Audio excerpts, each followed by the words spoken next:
ओम श्री गणेशाय नमः। सर्वमंगल मांगल्ये शिवे सर्वार्थ साधके शरण्ये त्र्यंबके गौरी नारायणी नमोस्ते।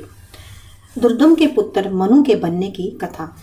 इधर अपने पुत्र कुमारगामी होने के लिए दुष्ट ग्रह रेवती को उत्तरादायी मानते हुए ऋतवाक ने उसे पृथ्वी पर गिरने का शाप दे दिया।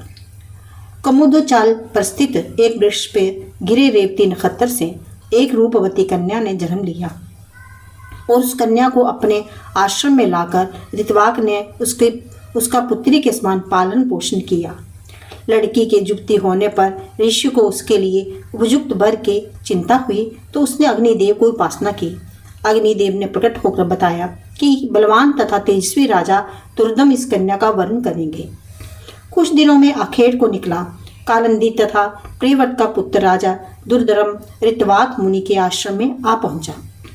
मुनि ने राजा से अपनी पुत्री के वर्ण करने को कहते हुए इस संबंध में अग्निदेव के आदेश को अधृत किया तो राजा ने मुनि तथा अग्निदेव के वचन को गौरव देते हुए रेवती से विवाह कर लिया। ऋतवाक ने दुर्दम पर प्रसन्न होकर उसे वर मांगने को कहा तो उसे रेवती के अनुदर से मनवंतर के स्वामी मनु के उत्पन्न होने की याचना की। मुनि ने कहा, राजन, यदि आप इतने महत्वाकांक्षी हैं तो मैं आपको अभीष्ट सिद्धि का निश्चित और अमोघ उपाय बताता हूँ। आप श्रीमद् देवी भागवत पुराण का 9वां पुराण करें। राजा ने नगर में लौटकर अपनी पत्नी सहित लोमेश मुनि से नवरात्रों में देवी भागवत पुराण की कथा श्रवण की। कथा समाप्ति के दिन राजा ने प्रसन्नतापूर्वक पुराण ग्रंथ कथावाचक की पूजा की। कन्याओं को भोजन दक्षिणा से प्रसन्न किया। भगवती की कृपा से रानी गर्भवती हुई। यथा समय उसने एक सुंदर पुत्र को जन्म दिया। भगवती के आदेश से ब्रह्मा से उस बालक के प्रौढ़ होने पर उसे रेवत मुनि के रूप में 5वें मनवंतर की अधिपति बनाया। अगस्त जी मुनि स्कंद जी के मुख से श्रीमद् देवी भागवत पुराण से 9वां पुराण और देवी पूजन के महत्व को सुनकर कृत हो उठे। वे स्कंद जी को प्रणाम करके अपने आश्रम को लौट गए। श्रीमद् देवी भागवत पुराण की श्रवण विधि। सूत जी बोले, हे मुनियों, श्रद्धालु भक्त को सर्वप्रथम ग्रंथ के ज्योतिष से कथा श्रवण के लिए मुहूर्त निकलवाना चाहिए अथवा नवरात्रों में इसकी व्यवस्था करनी चाहिए। लेकिन नवरात्रों में बिना पूछे उत्तम कथा का शुभ समय है। विवाह के ही समान देवी भागवत पुराण के 9वां पुराण की बंधु बांधवों तथा इष्ट मित्रों को सूचना भेजनी चाहिए। अपने सभी परिचित ब्राह्मणों, क्षत्रियों, वैश्यों, शूद्रों तथा श्रवणों तथा स्त्रियों आदि को इस अवसर पर आमंत्रित करना चाहिए। योजकों को अवगतों पुराण के एक ही बार श्रवण करने से प्राप्त कर लेता है। सतयुग, द्वापर युग और त्रेता में बहुत सारे धर्म कर्म हैं, परंतु कलयुग में तो पुराण श्रवण के अतिरिक्त मनुष्यों द्वारा आचारहीन एवं अल्प आयु वाले लोगों के कल्याण के तथा उद्धार के लिए व्यास जी ने पुराण नामक अमृत रस की सृष्टि की है।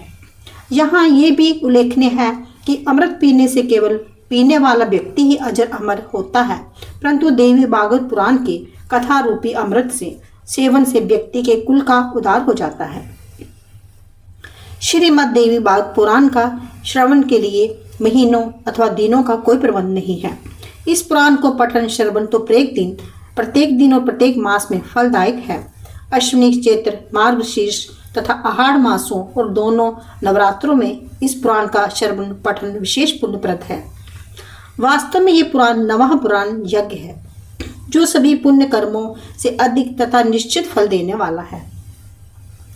इस 9वां यज्ञ से मित्रद्रोही, कपटी, विमूढ़, वेद निंदक, हिंसक, परद्रवहर्ता, परस्त्रीगामी, लपटक, अव्यवक्ष, गो देवता, ब्राह्मण निंदक तथा गुरुद्वेषी जैसे गौरपातकी भी शुद्ध और निष्कुलश हो जाते हैं।